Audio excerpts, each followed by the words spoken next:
Hey guys! So I just got home from a great day of work here in Corvallis. I had 3 clients and starting to get my books filled up a little bit more, which feels awesome. Thank you for the support. I super appreciate it, guys.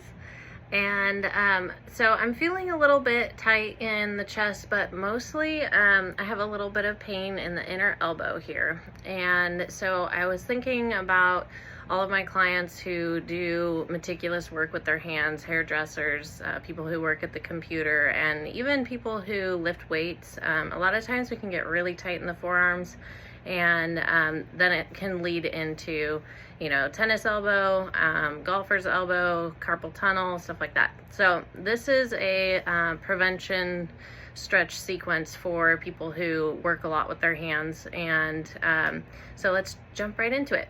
So first of all, you guys have seen me do this before. Super important, stretch the pec. So elbow across from shoulder point, I'm just gonna step forward and resisting against the wall. I'm gonna get a good probably 5 breaths in here, and as I'm breathing, I'm feeling a little bit more space in there, and I'm just gonna push forward a little bit more, not too much, and also kind of playing with that counter pressure. So pushing into it, stretching forward, pushing in, stretching forward, and it's nothing extreme, it's more subtle. All right, so now I'm going to switch to the other side. If you have a doorway that doesn't have a door on the hinges, you could do this both at the same time. So once again, deep breathing here, keeping the chest parallel. And then we're going to reach up to the door jamb and just pressing the fingers into the door jamb. I'm just gonna wiggle my elbows in and out, in and out. So it's basically rotating the scapulas in and out.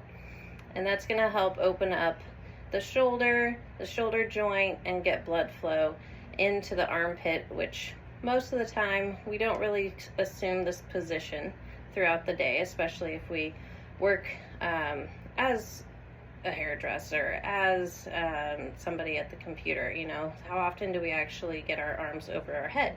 So it's a great thing to reverse that blood flow so that when we put our arms down, we're getting fresh, oxygen-rich blood back into the fingers. And of course, breathing. All right, rolling out the shoulders. So now we're going to focus on the thumb and the forearm flexors, and it actually also goes up into the bicep. So your thumb's going to go down on your door jamb, and then you're not grasping the door jamb so much, but you want enough pressure there that you're not going to slip off. And depending on how tight you are, you might feel a stretch just with this, and it might be right between the thumb and first finger, or you might feel it kind of going up the inside of the forearm.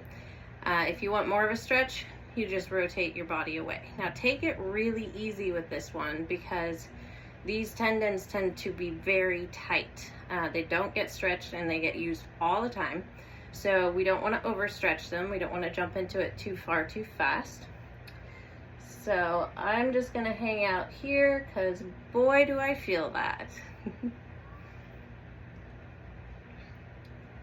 And like I said, it does kind of go into the fascial pattern up in through the bicep, and once again back into the pec.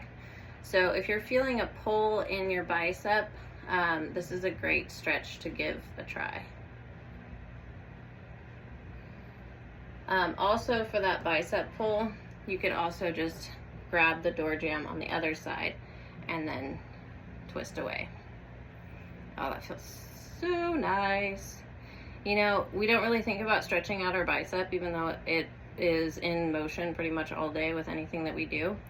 And when the bicep gets really tight, it can adhere to the pec muscle and cause basically restriction of the brachial nerve, which runs right through this area.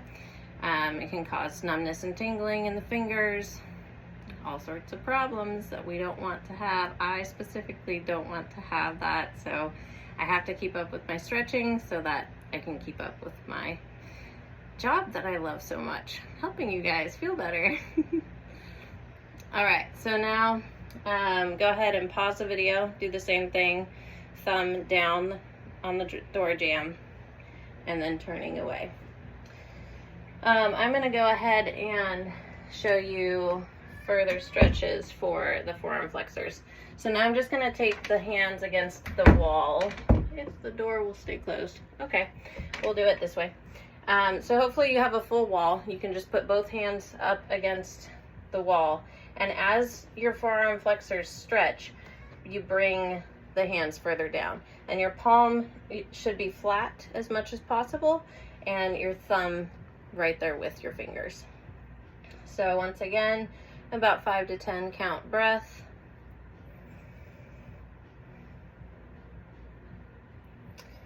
And then we are going to go right into the extensors. So take your fists together and then just bring the back of the fist together. So it looks like this. Keep those fingers in. They're gonna want to relax and go out, but keep them in. And once again, don't force it too much on this. You don't want to overstretch these guys too far too fast. And you can also play with the angle. Maybe for you, it feels better to have the forearms out. Maybe you're ready for a little bit more of a stretch, and then rotate the hands up. And it all depends on what action you do the most as to whether you need to be in this position or this position. But rotating through all aspects of the position is a great way to find what area needs the most attention. All right, from there, then we just get some blood flow by putting the fingertips together and going in and out, in and out. So with this, I'm actually creating pressure between my fingers and giving them a chance to all contract in an equal, balanced manner. So it kind of brings blood flow and symmetry back to the hands. And I hear my son calling for me, so I'm gonna go ahead and leave you guys with this. I hope it helps. If you like it, please hit that like button. And if you want anything more or different, leave comments below. Thank you.